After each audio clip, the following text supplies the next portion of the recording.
그날 예수님께서 집에서 나와 호숫가에 앉으셨습니다.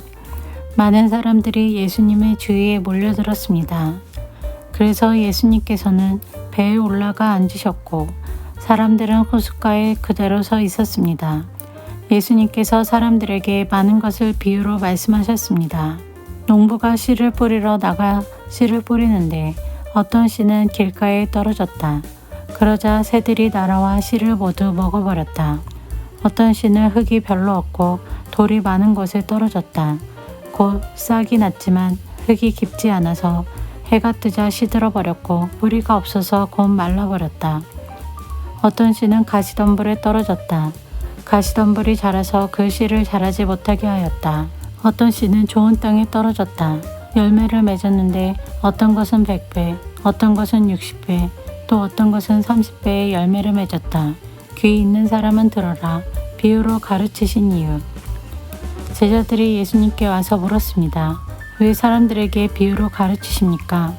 예수님께서 대답하셨습니다. 너희들에게는 하늘나라의 비밀을 아는 것이 허락되었으나 다른 사람들에게는 그렇지 않다. 가진 사람은 더 많은 것이 주어져 풍부해질 것이다. 그러나 가진 것이 없는 사람은 있는 것마저 빼앗길 것이다. 그래서 내가 비유로 사람들에게 말한다. 그들은 보아도 보지 못하고 들어도 듣지 못하고 이해하지도 못한다. 따라서 이사야의 예언이 이 사람들에게 이루어지는 것이다. 너희는 들어도 깨닫지 못할 것이고 보아도 알아보지 못할 것이다. 이 백성들의 마음이 둔해졌고 귀는 듣지 못하고 눈은 감겨 있다. 그들이 눈으로 보고 귀로 듣고 마음으로 깨닫고 돌아와 내가 그들을 고치는 일이 없게 하려 함이다. 그러나 너희 눈은 보고 있으니 복되다. 너희 귀는 듣고 있으니 복되다. 내가 너희에게 진정으로 말한다. 많은 예언자들과 의인들이 너희가 지금 보는 것을 보고 싶어 했지만 보지 못했다. 너희가 듣는 것을 듣고 싶어 했지만 듣지 못했다. 씨 뿌리는 사람의 비유를 들어라. 누구든지 하늘나라의 말씀을 듣고도 깨닫지 못하면 악한 자가 와서 마음속에 뿌려진 것을 빼앗아가 버린다. 이런 사람은 길가에 뿌려진 씨와 같은 사람이다. 돌무더기에 뿌려진 씨와 같은 사람은 말씀을 들을 때 기쁘게 얼른 받아들이는 사람이다. 그러나 뿌리가 없어 오래가지 못한다. 말씀 때문에 어려움이 생기고 박해를 당하면 곧 넘어진다. 가시덤불에 떨어진 씨와 같은 사람은 말씀을 들으나 세상 염려와 재물의 유혹이 말씀을 가로막아 결국 열매를 맺지 못한다. 좋은 땅에 떨어진 씨와 같은 사람은 말씀을 듣고 깨닫는 사람이다. 이런 사람은 열매를 맺는데 어떤 사람은 100배, 어떤 사람은 60배, 어떤 사람은 30배의 열매를 맺는다. 예수님께서 그들에게 또 다른 비유로 말씀하셨습니다. 하늘나라는 자기 밭에 좋은 씨를 심은 사람의 빗될 수 있다. 사람들이 잠들었을 때 원수가 와서 밀 사이에 가라지를 뿌리고 갔다. 밀이 자라서 나달이 익을 때 가라지도 보였다. 주인의 종들이 와서 말했다. 주인님, 밭에 좋은 씨를 뿌리지 않았습니까? 그런데 어디서 이런 가라지가 나왔을까요? 주인이 대답했다. 원수가 그랬구나. 종들이 주인에게 물었다. 저희가 가서 가라지를 다 뽑아버릴까요? 주인이 대답했다. 아니다. 너희가 가라지를 뽑을 때에 밀도 함께 뽑힐라. 추수할 때까지 함께 자라게 놔두어라. 추수할 때 내가 일꾼들에게 먼저 가라지를 거두어 묶어서 불에 태우고 밀은 거두어 곳간에 쌓으라고 하겠다. 예수님께서 또 다른 비유를 그들에게 말씀해 주셨습니다. 하늘나라는 마치 겨자씨와 같다. 어떤 사람이 겨자씨를 가져다가 자기 밭에 심었다. 이 씨는 다른 어떤 씨보다도 작다.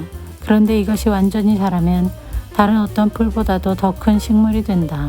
그러면 하늘의 새들이 와서 그 가지에 둥지를 칠 수 있게 된다. 예수님께서 또 다른 비유를 그들에게 말씀해 주셨습니다. 하늘나라는 누룩에 빗댈 수 있다. 여자가 누룩을 가져다가 밀가루 세포대에 섞어 넣었더니 반죽이 부풀어 올랐다. 예수님께서 이 모든 것들을 사람들에게 비유로 말씀해 주시고 비유가 아니면 아무것도 말씀하지 않으셨습니다. 이것은 예언자가 말한 것을 이루려고 하신 것입니다. 내가 입을 열어 비유를 말할 것이다. 이 세상이 세워질 때부터 지금까지 숨겨졌던 것을 말할 것이다. 그때 예수님께서 사람들에게서 떠나 집으로 들어가셨습니다. 제자들이 예수님께 와서 말했습니다. 밭에 난 가라지의 비유에 대해 저희들에게 설명해 주십시오. 예수님께서 대답해 주셨습니다. 밭에 좋은 씨를 뿌리는 이는 인자이다. 그리고 밭은 세상이다. 좋은 씨는 하늘나라의 모든 아들들이다. 가라지는 악한 자의 아들들이다. 그리고 나쁜 씨를 심은 원수는 마귀이다. 추수 때는 세상의 마지막 날이다. 추수하는 일꾼들은 천사들이다. 가라지는 다 뽑혀서 불에 태워지는 것 같이 세상의 마지막 날에도 그렇게 될 것이다. 인자가 천사들을 보낼 것인데 이들은 죄를 짓게 만드는 자들과 불법을 행하는 자들을 모두 하늘나라에서 출현해 불타는 아궁이에 던질 것이다. 사람들이 그곳에서 슬피 울고 고통스럽게 이를 갈 것이다. 그때 의인은 아버지의 나라에서 해처럼 빛날 것이다.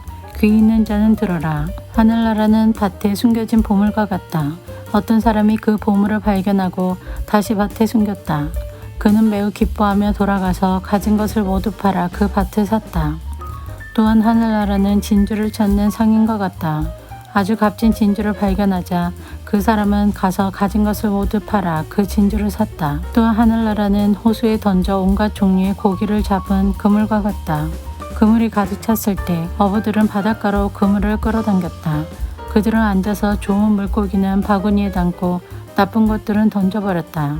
세상 끝날에도 이렇게 될 것이다. 천사가 와서 의인들 가운데서 악한 사람들을 구별하여 낼 것이다. 천사가 그들을 불타는 아궁이에 던질 것이다. 사람들이 그곳에서 슬피 울고 고통스럽게 이를 갈 것이다. 너희가 이 모든 것을 이해하겠느냐? 제자들이 이해라고 대답했습니다. 예수님께서 제자들에게 말씀하셨습니다. 그러므로 하늘나라의 제자가 된 율법학자는 창고에서 새 것과 헌 것을 꺼내오는 집주인과 같다. 예수님께서 이 비유들을 다 말씀하시고 그곳을 떠나셨습니다. 예수님께서 고향에 가셔서 유대인의 회당에서 사람들을 가르치셨습니다. 사람들은 놀라서 말했습니다. 이 사람이 이러한 지혜와 기적을 베푸는 힘을 어디서 얻었을까? 이 사람은 목수의 아들이 아니냐? 그의 어머니는 마리아이고 동생들은 야고보, 요셉, 시몬 그리고 유다가 아니냐? 그리고 그의 누이들도 우리와 함께 있지 않은가? 그런데 이 사람이 이런 모든 것들을 어디서 터득했을까? 그들은 예수님을 믿으려고 하지 않았습니다. 예수님께서 그들에게 말씀하셨습니다. 예언자는 자기 고향이나 자기 집에서는 존경을 받지 못하나 거기 외에는 어디서나 존경을 받는다. 사람들이 믿지 않았기 때문에 예수님께서는 그곳에서 기적을 많이 베풀지 않으셨습니다.